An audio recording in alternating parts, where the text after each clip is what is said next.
Okay, do I need to go back up and do it again? Well, we welcome you, internet folks, too. I guess you know Sandra's got COVID and the preacher's been exposed, and some other people have got it and been exposed, so he called me and asked me if I could pinch hit for him tonight, and I was gracious enough to do it, and I'm glad to do it for him. But I want to say a word to you. If you feel bad and don't feel up to par, stay home. Don't get out and expose yourself to other people, because it can happen easily. But if you feel bad, just stay in. That's my recommendation. I'd like to talk to you for just a few minutes about God's warrior. In the Old Testament, they had, before the kings, there was the judges. And the Eli was the last judge, I guess you'd say, or Samuel, I guess, was the last judge. But anyway, Samuel, we know who he was. His parents were Hannah and Elkanah. Hannah was barren, couldn't have any kids, and she prayed to the Lord for a child. And the Lord answered her prayer. And she said, because God answered her prayer, she would commit him to the Lord. And she took him to the tabernacle, to Eli, who was a priest there, to allow him to raise him. And he raised him to adulthood. He became a very respected person in Israel. People loved Samuel, and he had a lot of influence with the people. But some of the people got dissatisfied and came to him one day and said, "We want a king. We want to be like other nations. Other nations all around us have kings, and we don't have a king." Well, that really disappointed Samuel, because he didn't want that to happen. But he brought it to the attention of the Lord, and the Lord said, "Samuel, they're not rejecting you, they're rejecting me." But God in his graciousness said, "Okay, give them a king." So Samuel pursued the idea of this king, and he came to a fellow named Saul. And Saul was a nice-looking young man, a head taller than anybody around him. And God said, "This is the man I want you to anoint king of Israel." So Samuel anointed Saul king. And we know a lot of history about Saul and his life, but we're not going into that tonight. But soon after Saul became king, they started having wars, and had wars with the Philistines. And you remember the Philistines. They were always a thorn in Israel's flesh. Continuously. They'd have war, and Israel would beat them down, and next year they'd come right back to fight again. Just continuously. And at one particular time, they were lined up to fight, and the Philistines on one side and the Israelites on the other. And if you want to follow along with me, I'm going to read some scripture in chapter 17, verse 1 through 10, and then we'll move on over a little bit, but I'll let you know. So I'll start reading verse 1. Now the Philistines gathered. Is that two? Is it okay? In the 1 Samuel, chapter 17. Now the Philistines gathered their armies for battle, and they were gathered at Succoth, which belongs to Judah, and they camped between Succoth and Azekah in Ejek-Damon. You can pronounce those if you want to. That's the best I can do. And Saul and his men of Israel were gathered and encamped in the valley of Elah, and drew up their battle array to encounter the Philistines. And the Philistines stood on the mountain on one side, while the Israelites stood on the mountain on the other side of the valley between them. Then a champion came out from the armies of the Philistines, named Goliath, from Gath, whose height was 6 cubits and a span. Now a cubit was approximately 18 inches. Now I got a ruler today and measured. You could either measure from your elbow to the tip of your fingers. It's approximately that way. And mine was just almost 18 inches. So it gives you an idea. So this would put him 8 or 9 feet tall in that vicinity. He was a big guy, wore a big shoe, I guess, too. It says, and he had bronze helmet on his head, and he was clothed with scale armor, which weighed 5,000 shekels of bronze. And the figure that's probably about 25 pounds. I'm 125? Oh, yeah, mine says 125. Thank you. I didn't see my 2. Well, that's a lot of weight, even if he was a man 8 feet tall. 125 pounds of armor. He also had bronze greaves on his legs, which was guards on the front of his legs. And he slung a javelin between his shoulders, and the shaft of his spear was like a weaver's beam. Now, I don't know much about weaving, but there's a loom, and it's got a big old beam across that in a loom where they weave. And the head of his spear weighed 600 shekels of iron, which is about 15 pounds. His shield carrier also walked before him. And I thought, well, I wonder why he couldn't carry a shield. And I thought, all this weight he had, he probably wasn't able to carry a shield. But he had a shield carrier. And he stood and shouted to the ranks of Israel. And he said to them, why do you come out to draw up in battle array? Am I not a Philistine, and you servants of Saul? Choose a man from yourselves and let him come down to me. And if he is able to fight with me and kill me, then we will become your servants. But if I prevail against him and kill him, then you shall become our servants and serve us.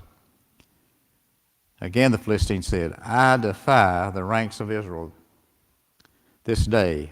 Give me a man that may be able to fight together. Now, there they are in battle array, facing each other across this valley. And this giant Goliath comes out and accosts them and says, just send me a man out here to fight me, and then we'll settle this now. And they knew that there wasn't any one of their men could defeat him, his size and his battle training. And they were fearful. They were shaking in their boots like I would have been, I guess. Anyway, in verse 12 says, now David was the son of the Ephraimite of Bethlehem in Judah, whose name was Jesse, and he had 8 sons, and Jesse was old in his days of Saul, and advanced in years among men. And 3 older sons of Jesse had gone after Saul to the battle. And the names of his 3 sons who went to the battle were Eliab, firstborn, the second to him was Abinadab, and the third was Shammah. It's talking about a man named Jesse here, had these sons. And 3 of them have gone to fight with Saul. They went out to battle. And David was the youngest. And David must have been a teenage boy. I don't know how old, but maybe 15, 18 years old, something like that. I don't know for sure, but he was a young boy. But David went back and forth to Saul to tend his father's flock at Bethlehem. Now, David was a shepherd. We know from the history of the Bible, he was a shepherd and wrote a lot of psalms about shepherds and sheep. And the Philistines came forward morning and evening for 40 days and took his stand. Then Jesse said to David, his son, take now for your brothers an ephah of this roasted grain and these 10 loaves, and run to the camp to your brothers. Now, apparently back then they could do that. So if you had people in the war, if you wanted to take them supplies, they allowed you to do that.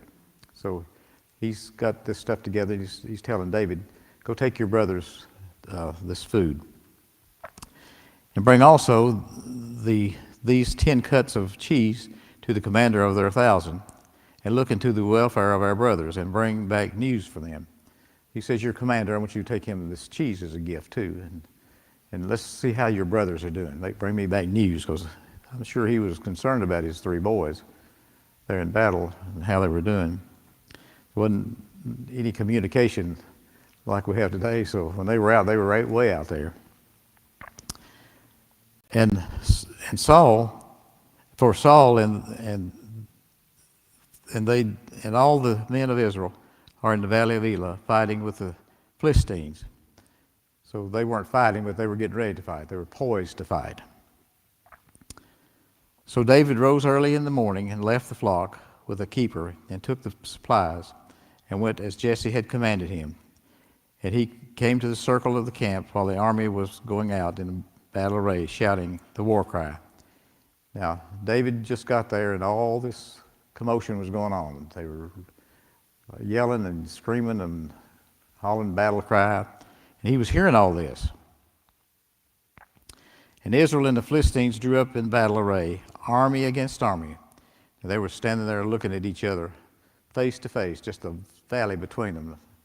I think it'd probably be like a couple of 100 yards or maybe 300 yards in that valley, the distance between them. And verse 23 says, as he was talking with them, behold, the champion of the Philistines from Gath, named Goliath, was coming up from the army of the Philistines, and he spoke these same words, and David heard them.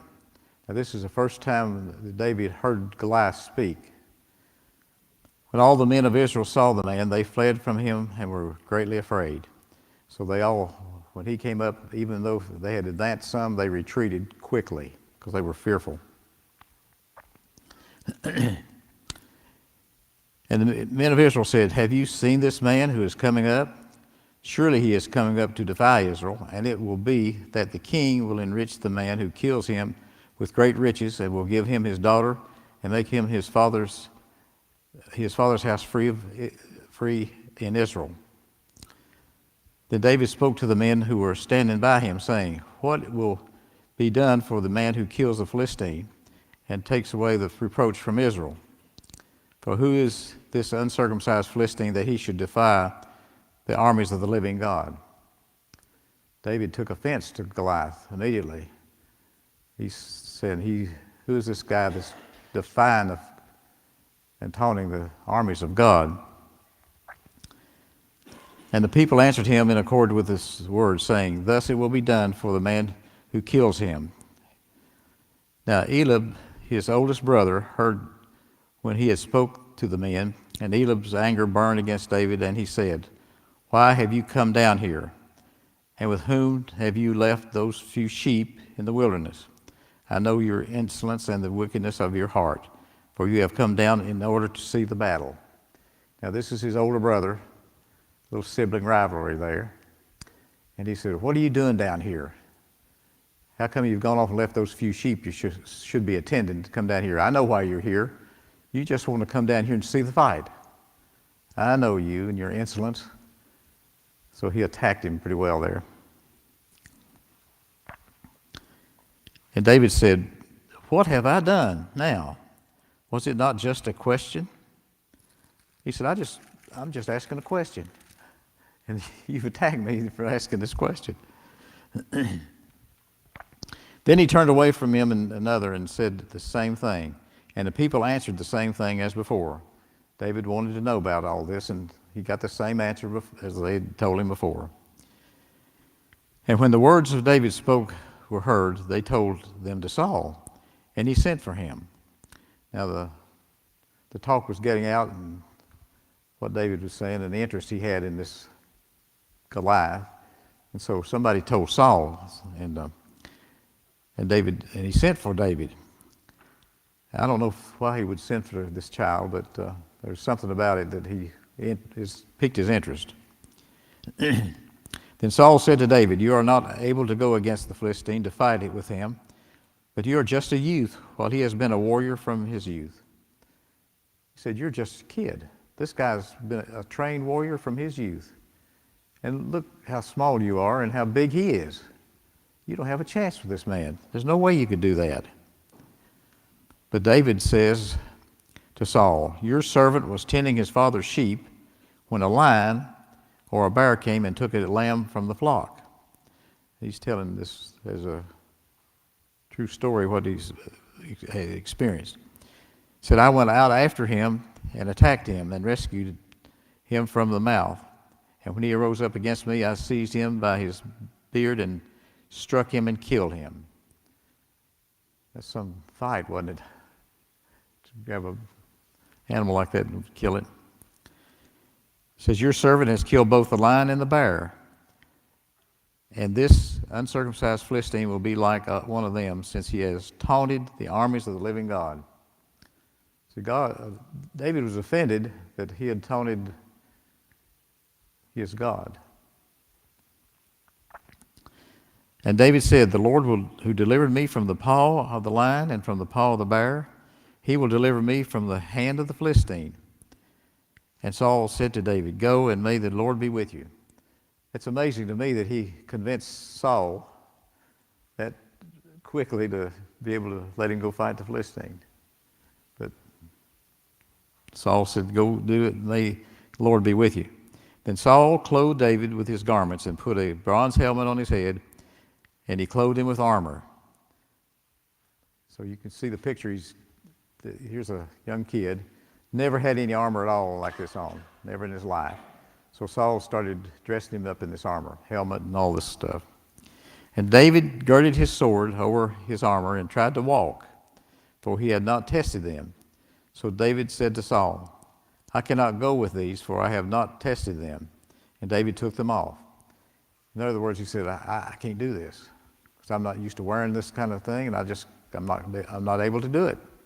There's no way I can do this. And he took his stick in his hand and chose for himself 5 smooth stones from the brook and put them in the shepherd's bag, which he had, even his pouch, and his sling was in his hand, and he approached the Philistine. Now here he goes down the hill with his bag in his hand and his slingshot. I had to bring my slingshot. When I was a boy, I had slingshots, but they were made out of a fork of wood like this, and you pulled them back like that and shot it. But their slingshot was like this, pouch, and I didn't bring my rock tonight, so you're not in danger. It was put into this, and they swung it like this, and they knew just the time to turn it loose. And that's the weapon that got Goliath, David's slingshot. It's amazing, isn't it? I couldn't hit anything. I'd do one of these things and it would go this way. But David had practiced with this, and he would do that to fend off the prey of his sheep. Then the Philistine came on and approached David with the shield bearing in front of him.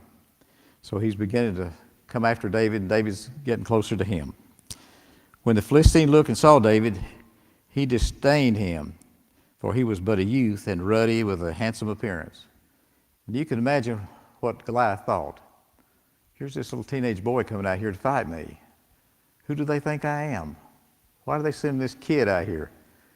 I'm sure he was just appalled at the whole situation, just humiliated. Well, they think that little guy's going to hurt me. And the Philistine said to David, am I a dog that you come to me with sticks? And the Philistine cursed David by his gods. Of course, David had a stick with him too, and wasn't anything like his javelin with a 15-pound head on it. So you can see that he was insulted. The Philistine also said to David, come to me, and I will give your flesh to the birds of the sky and the beasts of the field. He said, just come on down here, fellow. I'll kill you and let the birds and the beasts of the field eat your flesh. Then David said to the Philistines, you come to me with a sword, a spear, and a javelin, but I come to you in the name of the Lord of hosts, the God of the armies of Israel, whom you have taunted. He says, you come with me with all your weaponry, and I come with you in the name of the Lord of Israel. And he's going to take care of me. This day the Lord will deliver you up into the hands. I will strike you down and remove your head from you.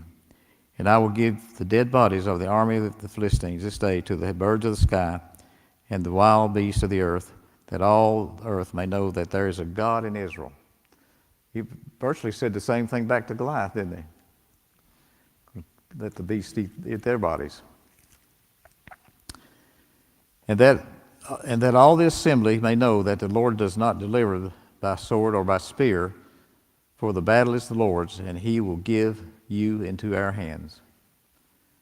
David is so confident, isn't he? Why do you think he was so confident? He says, what? He knew the Lord. And he knew God was going to take care of him as if it already had been done. He was that confident. I'd like to have that confidence. Be something where it say, this is as good as it's already done. And David put his hand into his bag and took from it a stone and slung it, and struck the Philistine on the forehead. And the stone sank deep into his forehead, so that he fell face down on the ground. Not too long ago, I heard this guy on TV. He's a pastor, and he's telling about this guy that was given an account of this, and he had it all figured out how this happened. He said that Goliath had a pituitary gland problem that caused him to be large. I think they call it acromegaly. And during that process, the body, especially the skull, gets real thin. And that's why the rock was able to sink into his head. I don't know. If his skull had been 3 inches thick, God could put that stone right in there. So I don't put him credence much in that. But David didn't. He put several stones in that little bag, but he only took one out. He only needed one stone. God sent that stone right to the place. Thus David prevailed over the Philistine with a sling and a stone, and he struck the Philistine and killed him, but there was no sword in David's hand. Then David ran and took over the Philistine, and took his sword and drew it out of his sheath and killed him, and cut off his head with it. When the Philistines saw that their champion was dead, they fled. They were in a mass retreat. What a story, isn't that something? I love that story. But you know, when Saul was putting all the armor on David, that was man's armor, worldly armor. But David was clothed with God's armor. It wasn't the slingshot that killed Goliath. God did that.